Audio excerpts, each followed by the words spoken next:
Untuk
mekanisme penerimaan PPDB SMA tahun ini ya, gimana? Penerimaannya hampir sama ya seperti tahun lalu, cuman memang ada perubahan nama saja mungkin. Kalau dulu kan ada zonasi tuh, sekarang berubah jalur domisili, tapi yang jalur afirmasi kemudian jalur prestasi dan mutasi itu masih tetap, tapi memang persentasenya berubah gitu. Kalau prestasi dulu itu 30% kuotanya, tahun ini 35% gitu. Yang kedua, mungkin di jalur prestasi ini bukan hanya basis raport ya kan sebagai syarat untuk masuk sekolah, tapi akan kita coba tes kompetensi akademiknya gitu loh. Supaya apa? Supaya raport dengan kompetensi akademiknya linear gitu loh. Kan selama ini kadang-kadang raportnya nilainya tinggi tapi akademiknya nggak sesuai gitu. Nah, ini yang mesti kita coba lakukan tes gitu pada masing-masing siswa yang masuk melalui jalur prestasi yang berbasis raport, mungkin itu. Untuk yang olahraga bang, prestasi di olahraga gitu? Ya masih, itu non akademik. Itu pakai ini juga? Ada non akademik gitu. Kan ada porsinya. Kalau non akademik itu sekitar berapa persen gitu ya, yang mungkin juga kita lihat gitu loh, prestasinya apa, tingkat nasional kah gitu kan. Nanti kita coba lihat yang jalur itu yang mana yang paling tinggi prestasinya, non akademik itu yang kita terima. Umum juga kita pakai jalur. Saya berharap semua sih supaya memang kita mendapatkan siswa-siswa juga yang betul-betul yang unggul gitu kan, yang betul punya prestasi gitu kan, bukan yang bosteran. Nah itulah anak-anak yang mungkin akan membuat sekolah itu terlihat ya kan baik atau tidak, itu anak-anak yang memiliki prestasi gitu.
PPDB ini sebetulnya ya, penerimaan peserta didik baru ini hampir setiap tahun menjadi problematika gitu ya.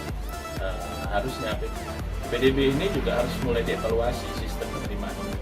Dan ternyata di tahun 2025 ini sudah ada peraturan Menteri Pendidikan Dasar dan Menengah nomor 3 tahun 2025. Tapi namanya dirubah, bukan PPDB lagi. Sekarang ini jadi sistem penerimaan murid baru, domisili, SPMB ya. Nah, jadi begitu kita buka, ternyata juga masih sama. Hanya rubah yang tadinya zonasi dirubah menjadi jalur domisili. Nah, terkait jalur domisili ini, pemerintah khususnya Menteri Pendidikan dan Kebudayaan harus kemudian mengevaluasi soal berapa jarak ya. Kenapa? Karena ada beberapa daerah yang kemudian tidak di-cover oleh ada sekolah-sekolah negeri di situ. Ujungnya blank spot.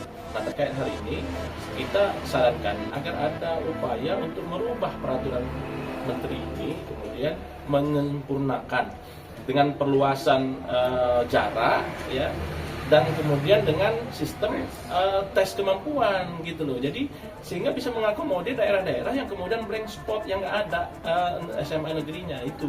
Jadi perluasan jarak, habis itu dilakukan tes kompetensi apakah masuk atau tidak. Nah, ini yang perlu, dan kami juga akan melakukan upaya perubahan itu, dan kami akan dorong dari Lampung bersama teman-teman. Berarti kita akan lakukan class action ya Bang? Kita akan melakukan upaya untuk agar kemudian peraturan menteri ini khusus jalur domisili yang tadinya dikenal dengan zonasi itu harus dirubah polanya, karena ini banyak merugikan, karena ada banyak daerah-daerah di tempat yang kemudian blank spot nggak ada SMA negeri di situ, sehingga ini kan sangat merugikan masyarakat yang memang nggak dekat dengan sekolah.